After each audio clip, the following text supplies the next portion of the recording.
It started with the dress. That damn black dress she wore to my company gala. Tight in all the right places, elegant, with just enough skin showing to turn heads.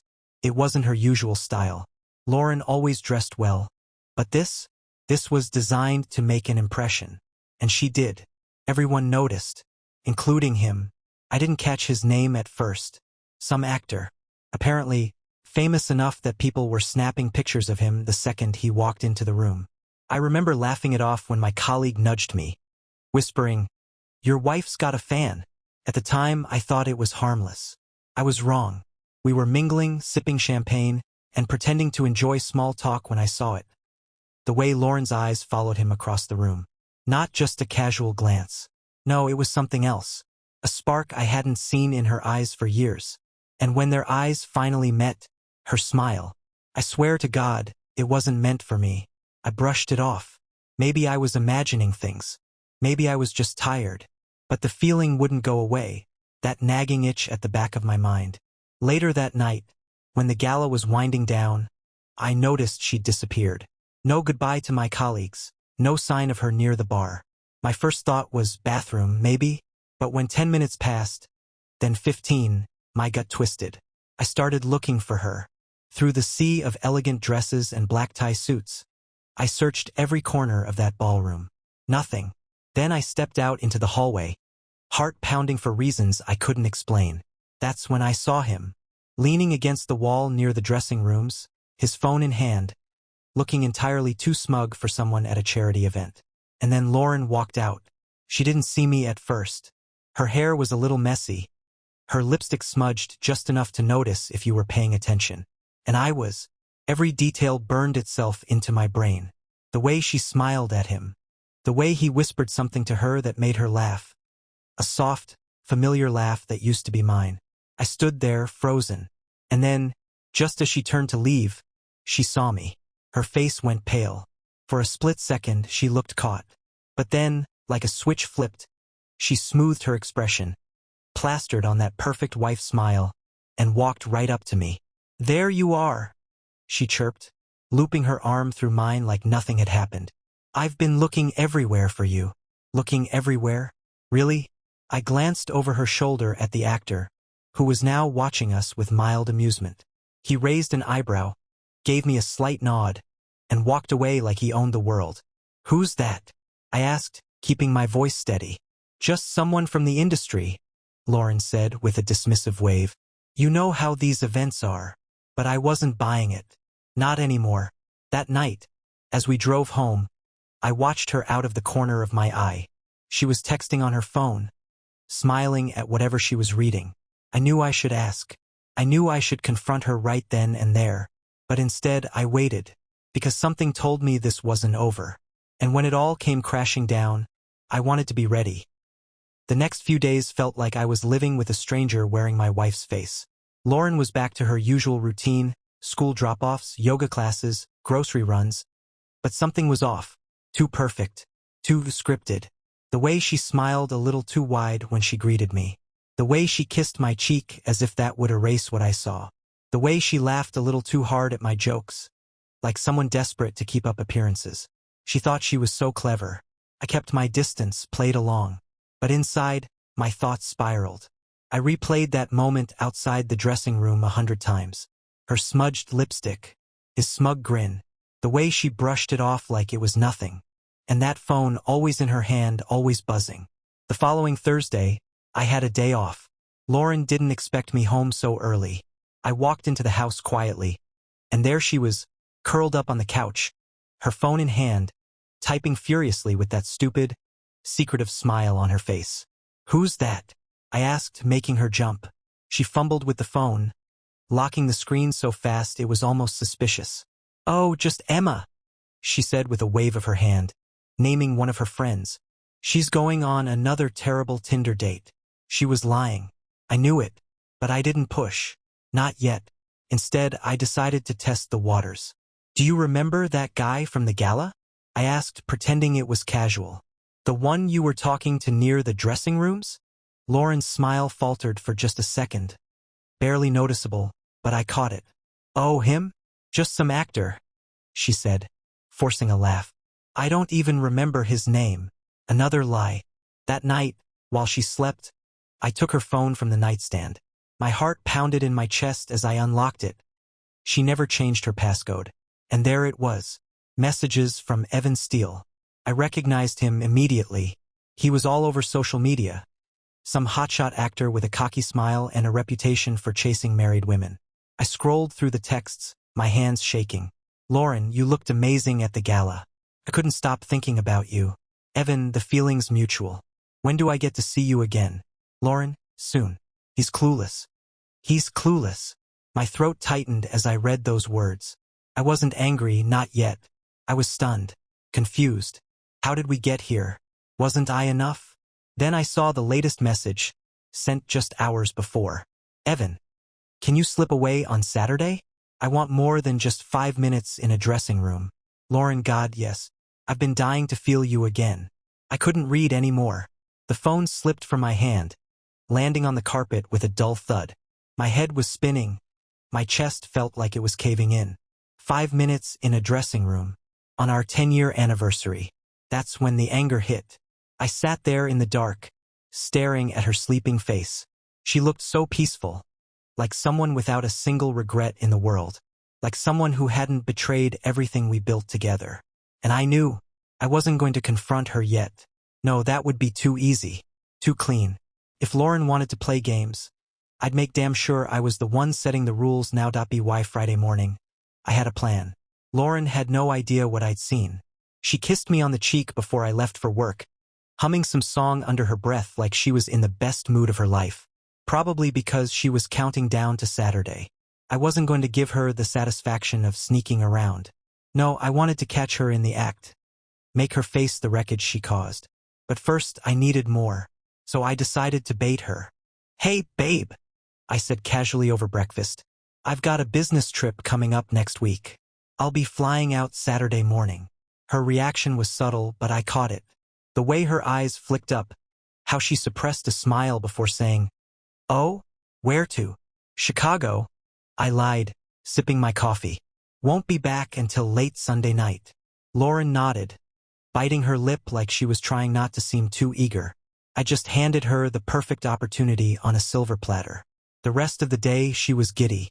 She floated around the house like a woman with no worries in the world. She even made a point of sitting next to me on the couch that evening, something she hadn't done in months. Rested her head on my shoulder, like she was trying to sell the lie a little harder. It was pathetic. By Saturday morning, I was ready.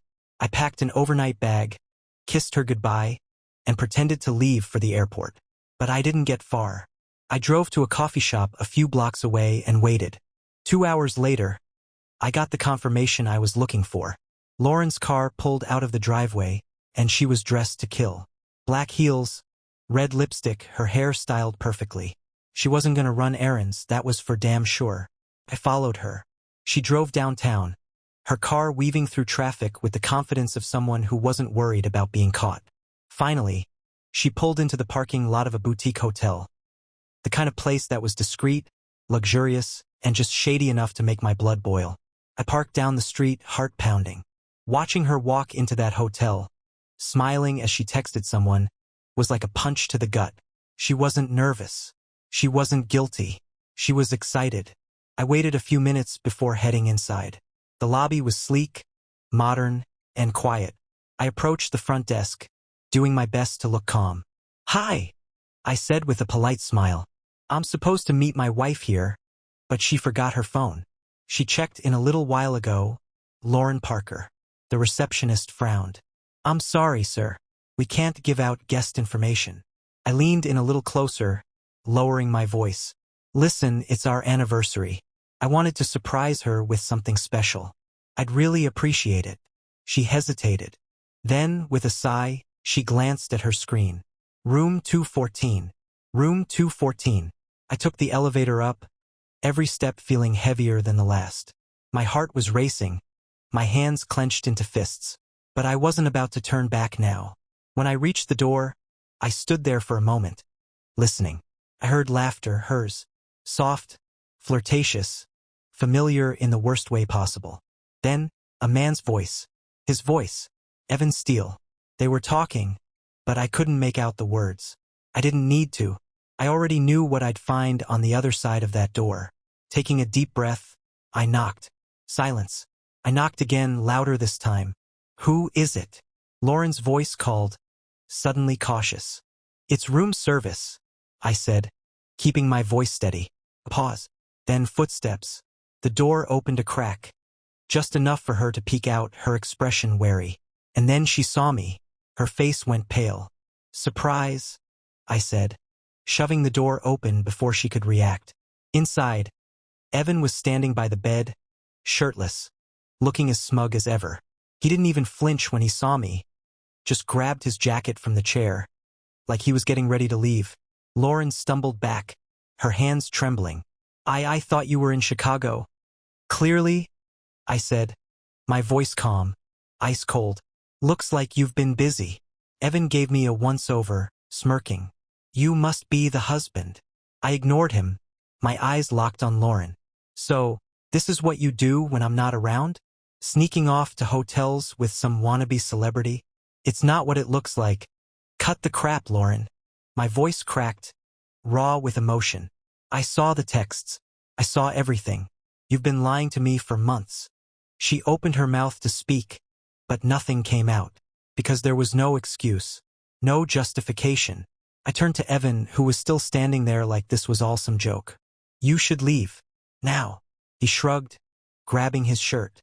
"No need to get worked up, man." She came to me, and with that he walked out. Lauren didn't move.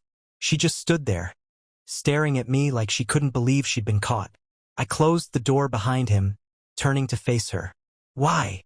I asked, my voice barely above a whisper. "Why would you do this?" She shook her head, tears welling in her eyes. I don't know. I wasn't thinking." "Don't," I snapped. "Don't you dare play the victim." For a moment there was silence. Then she whispered, "I never meant to hurt you." I laughed bitterly, shaking my head. "You've been moaning with your idol while I've been at home, raising our kids, building a life for us. On our anniversary, Lauren. Do you know how disgusting that is?" Her tears spilled over, but I wasn't moved. Not anymore. This wasn't love. This wasn't a mistake. This was deliberate betrayal. Lauren sat down on the edge of the bed, her hands shaking in her lap. Her mascara had started to run, streaking down her cheeks, but I couldn't find it in me to care. I'd seen this look before, the fake remorse, the calculated tears. It wasn't grief. It was panic. She wasn't sorry for what she did. She was sorry she got caught. "You're not even going to deny it?" I asked, pacing the room, my voice cold. "No excuses? No pathetic story about how you slipped and fell into his arms?" "I don't know what you want me to say." Her voice cracked, soft, almost pitiful. "It just happened." "It just happened?" I stopped, glaring at her. "Affairs don't just happen, Lauren. You don't accidentally end up in a hotel room with another man. You don't accidentally sneak around behind your husband's back for months." She wiped her face, smearing her makeup. "I never planned for this." I laughed, a bitter, hollow sound that echoed off the walls. "Oh, you planned plenty. You planned the texts. You planned sneaking off while I was working my ass off to provide for our family. You even planned this little rendezvous today. Didn't you?" She flinched. Good. I wanted her to feel every bit of the shame she tried so hard to hide. "I was unhappy," she whispered. "We've been stuck in the same routine for years. It felt like I was invisible." "Invisible?" I snapped. "Are you kidding me? Do you know how many nights I stayed up late, working overtime to make sure you had everything you wanted? I took you on trips. I bought you gifts. I sat through those goddamn yoga retreats because I thought it made you happy." Her gaze dropped to the floor. "It wasn't about the gifts." "Then what was it about, Lauren?" I leaned in, my voice dangerously low. "What did he give you that I couldn't?" Her silence spoke volumes. "Let me guess," I said, pacing again. "It's the thrill, right? The forbidden. You wanted someone exciting. Someone who didn't know the real you. Someone you could pretend with." She finally looked up at me, her eyes hollow. "I don't even know who I am anymore." I scoffed. "Well, let me tell you who you are. You're a liar. A cheater. A woman who destroyed her family for a cheap thrill." Her tears started again, but I wasn't moved.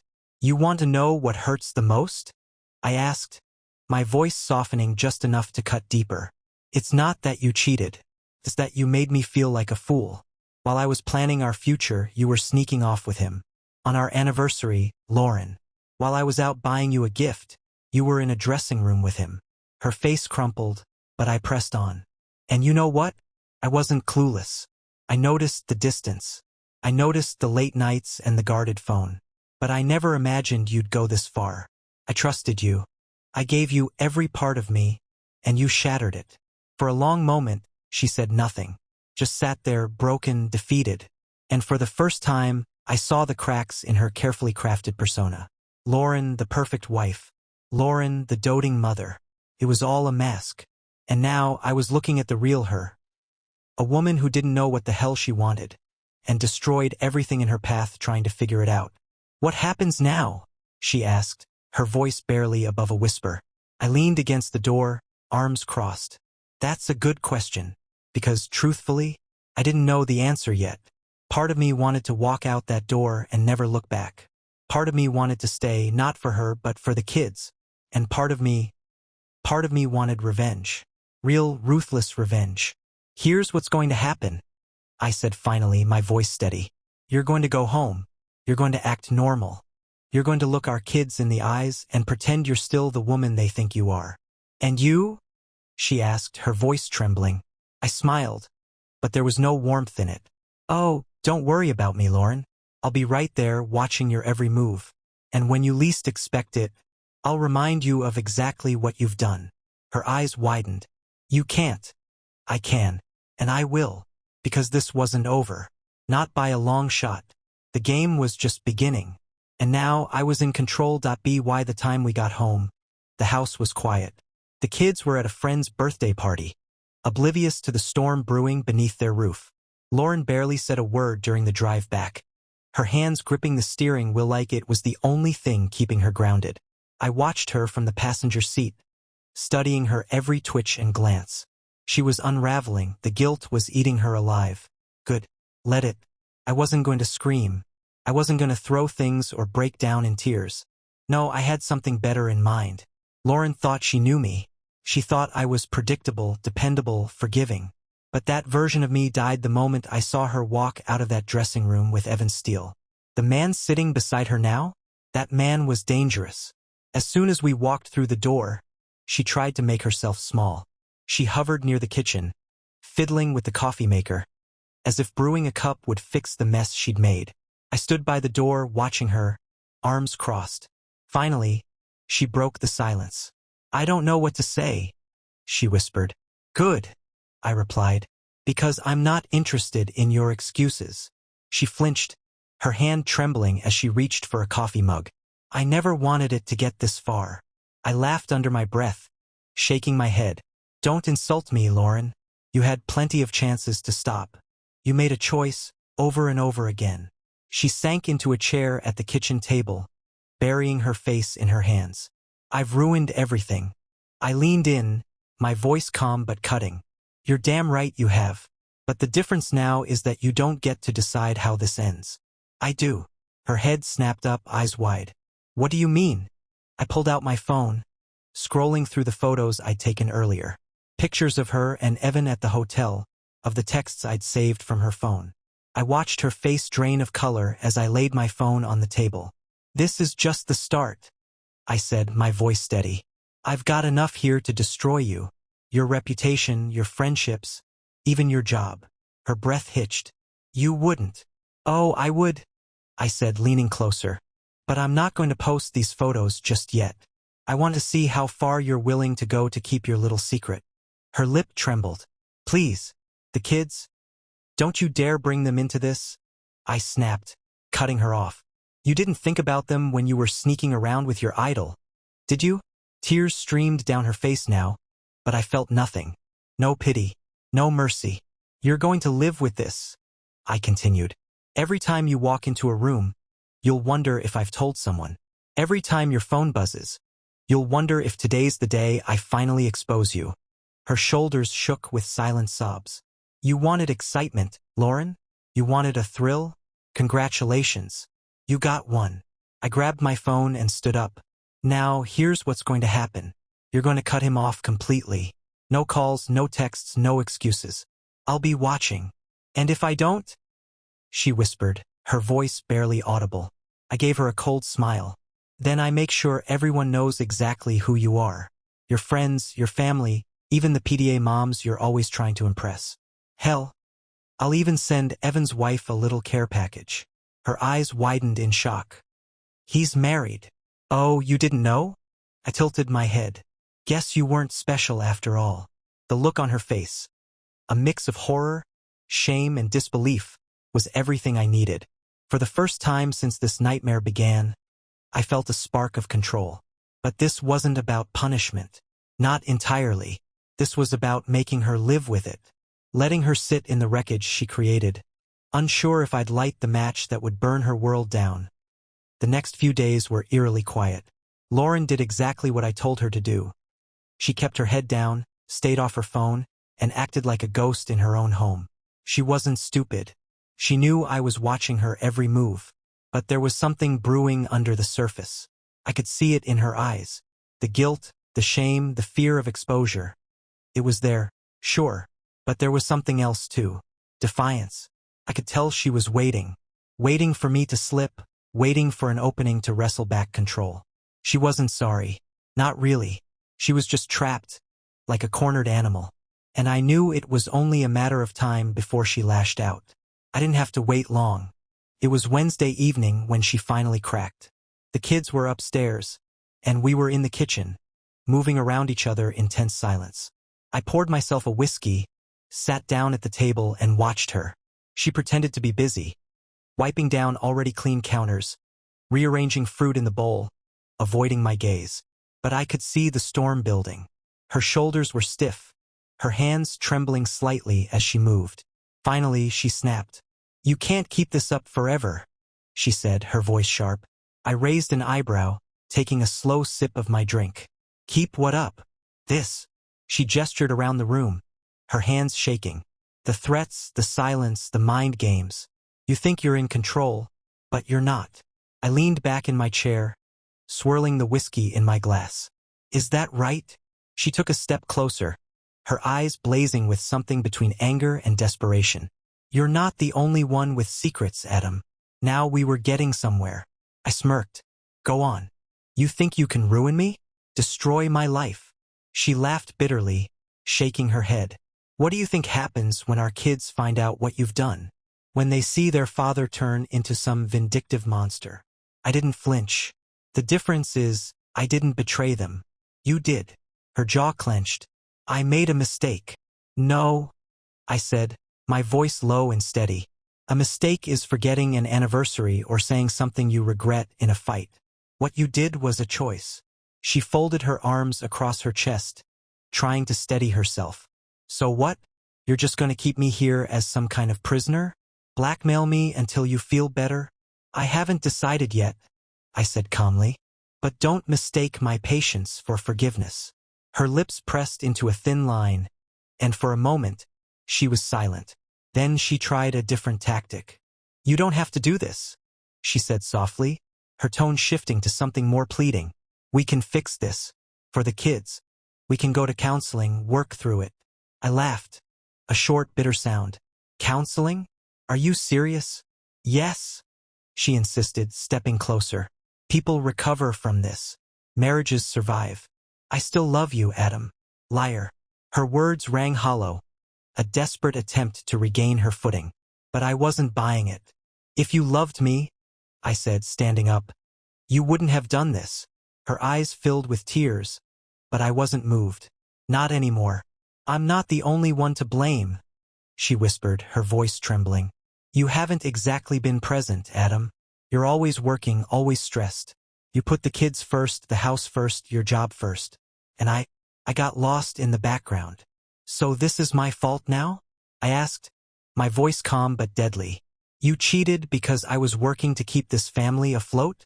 She shook her head, tears streaming down her face. "I didn't say that. I'm just saying, it wasn't all black and white." I took a step toward her, towering over her. "No, Lauren. It was black and white the moment you decided to spread your legs for another man. She gasped, covering her mouth in shock, but I didn't regret the words. I wanted her to feel the weight of what she'd done. Silence hung between us, heavy and suffocating. Finally, she whispered, "I'm sorry." I stared at her, cold and unflinching. "You're not sorry. You're scared. There's a difference." And she knew I was right. I grabbed my phone from the table, glancing at the saved photos one more time before slipping it into my pocket. "I'm going out," I said, turning toward the door. "Where are you going?" she asked, her voice shaky. I paused, looking over my shoulder, to remind myself who I am, and to figure out who I want to be when this is over. Without another word, I walked out the door, leaving her standing there. A broken woman in a crumbling world she built herself. I stayed out late that night, driving aimlessly through the city, my mind racing with every possible outcome. Divorce? Maybe. Exposing her? Definitely tempting. But there was something about watching her squirm that was too satisfying to give up just yet. She wanted to play games? I was going to rewrite the rules. When I got home, the house was dark. I expected her to be waiting up, pacing the living room like some remorseful wife desperate for redemption. But instead, she was asleep on the couch, curled up in a blanket with tear-streaked cheeks. I stood over her for a moment, watching. She looked fragile, vulnerable. But I knew better now. Lauren wasn't fragile. She was a master manipulator. Someone who wore guilt and shame like a mask when it suited her. I knelt down, brushing a strand of hair from her face. Her eyes fluttered open, and for a moment, she looked genuinely surprised to see me. "Adam." Her voice was soft, broken. "You're back." I smiled. A slow, deliberate smile that I knew would keep her on edge. "Of course I am. Where else would I be?" She sat up, pulling the blanket around her like it could shield her from the tension hanging between us. "I was worried." "Were you?" I said, tilting my head. "Or were you just worried I wouldn't come back to play your game?" Her eyes darted away, guilt flashing across her face. Caught again. "Adam, please," she whispered. "I'm trying to fix this." "Fix it?" I let out a short laugh. "You can't fix this, Lauren. You can't undo what you did. You can't erase the texts, the hotel, the dressing room." I leaned in closer, my voice dropping to a low growl. "You can't erase him." She flinched at that. "Good. I've cut him off," she said quickly, desperate to cling to some shred of redemption. "I blocked his number. Deleted everything." I raised an eyebrow. "Everything?" She nodded furiously. "Everything. I swear. A liar until the end." I pulled out my phone and tapped the screen a few times before sliding it across the table toward her. She stared at the open screen, her eyes widening in horror. It was a new text message. From Evan. "Evan, hey. I'm in town next week. Let me know if you can slip away." Her hands flew to her mouth. I didn't respond. "I haven't talked to him. But he still thinks he can reach you," I said, my voice cold. "And why is that, Lauren? Because you left the door open. You didn't end it. You left just enough room for him to come crawling back." Tears spilled over her cheeks as she shook her head. "I swear, I haven't seen him since you let him use you like a toy?" I cut her off, my voice sharp. "Since you trashed our marriage for 5 minutes of excitement?" She sobbed harder now, clutching the blanket like it was the only thing keeping her grounded. But I wasn't done. I grabbed her chin, forcing her to look at me. "You need to understand something, Lauren. I'm not the man you used to know. I'm not the clueless, devoted husband you thought you could walk all over." Her breath hitched, and I saw fear flash in her eyes. "You want to fix this?" I asked, my grip tightening. "Then here's what's going to happen. You're going to perform. You're going to be the perfect wife, the perfect mother, and the perfect little liar. Just like you've always been." She blinked at me, stunned. What do you mean?" "I mean," I said, leaning in, "you're going to act like everything is fine. You're going to smile at the PDA meetings. You're going to kiss me in front of the neighbors. And you're going to pretend that we're the happiest couple on the block." Her mouth trembled. "And if I don't?" I smiled again, that same cold, calculating smile. "Then I make sure everyone knows. Your friends, your parents. Hell, I'll even make a post online. Local mom caught cheating on her 10-year anniversary with her celebrity crush. It'll spread like wildfire. Her sobs grew louder, but I didn't let go. You wanted a performance? I whispered. Then give me one. Be the perfect wife. For a long moment, she just sat there, trembling in my grip. Finally, she whispered, "Okay." I released her chin, standing up. "Good. Now clean yourself up. The kids will be home soon." She nodded, wiping her tears, her hands shaking as she stood, defeated. But as I turned to leave the room, I saw it again, the defiance. It flickered in her eyes, just for a moment. Lauren wasn't done fighting, and neither was I. The game wasn't over. It had just begun. By the end of the week, she played her role perfectly. Lauren was the picture of a devoted wife. She laughed at my jokes during dinner, packed the kids' lunches with little notes inside, even baked cookies for the neighbors. Anyone looking in from the outside would have thought we were the perfect family. But I knew better. She was desperate. Every smile was forced, every kiss laced with fear. She wasn't trying to win me back. She was trying to survive, and I enjoyed every second of it. But I wasn't done yet. Lauren had made her move when she betrayed me. Now it was my turn to finish the game. Checkmate. It all came together on Friday night. The kids were asleep, and Lauren was in the kitchen, pouring herself a glass of wine. She hadn't touched alcohol all week, probably worried she'd slip up and say something she shouldn't. But tonight she looked exhausted, broken, perfect. I walked in, calm and collected, and took a seat at the kitchen island. She glanced at me nervously, then quickly looked away. "We need to talk," I said, my voice steady. Her hands trembled as she set the glass down. "About what?" I pulled out my phone, placing it on the counter between us. "I talked to Evan," I said. Her face went pale. "You what?" I nodded slowly. "Reached out to him this morning. Told him I was you. Said I wanted to meet." She shook her head, her breath quickening. No, you didn't." "I did." I leaned forward, locking eyes with her. "And you know what?" He showed up. Her glass of wine tipped over, spilling across the counter. But she didn't even notice. She was too busy staring at me in horror. Why would you do that?" she whispered, her voice barely audible. "Because I wanted to see for myself what kind of man you threw our life away for," I said coldly. "And you know what I found? A coward." Lauren swallowed hard. What did he say?" "He didn't have much to say, actually. He looked shocked when he realized it was me and not you." I smirked, tried to laugh it off, said it was all just fun, that you both knew it wasn't serious. Her lip trembled. "Adam, please." I ignored her. Then I told him something that really wiped the smirk off his face. Her eyes filled with tears. "What?" "I told him his wife would be getting a call from me," I said, "with all the details. The texts, the hotel room, even the dressing room." She gasped, her hands flying to her mouth. No, you can't." "I already did." I leaned back, crossing my arms. She deserved to know. Lauren collapsed into the chair across from me, tears streaming down her face. "Why are you doing this?" "Because you deserve to feel what I felt," I said, my voice calm. "The humiliation, the betrayal, the pain of knowing someone you trusted threw it all away for a cheap thrill." She sobbed quietly, shaking her head. "I've lost everything." "No," I corrected. "Not yet. But you will." She looked up at me, confused. "What do you mean?" I stood, grabbing my phone from the counter. "I'm done playing games, Lauren. I'll be filing for divorce on Monday." Her face crumpled. "No, please, Adam, we can fix this." "There's nothing to fix," I said, cutting her off. "The only reason I stayed this long was to make sure you understood exactly what you did.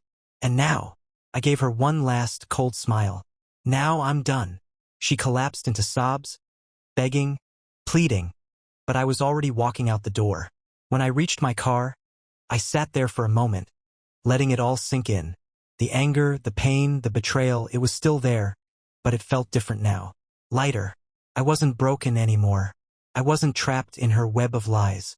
I was free. And as I drove away from the house that used to be our home, I realized something. The best revenge wasn't exposing her. It wasn't making her suffer. The best revenge was leaving her behind, knowing she'd wake up every day haunted by the wreckage of what she destroyed. And that was a weight I would never carry again.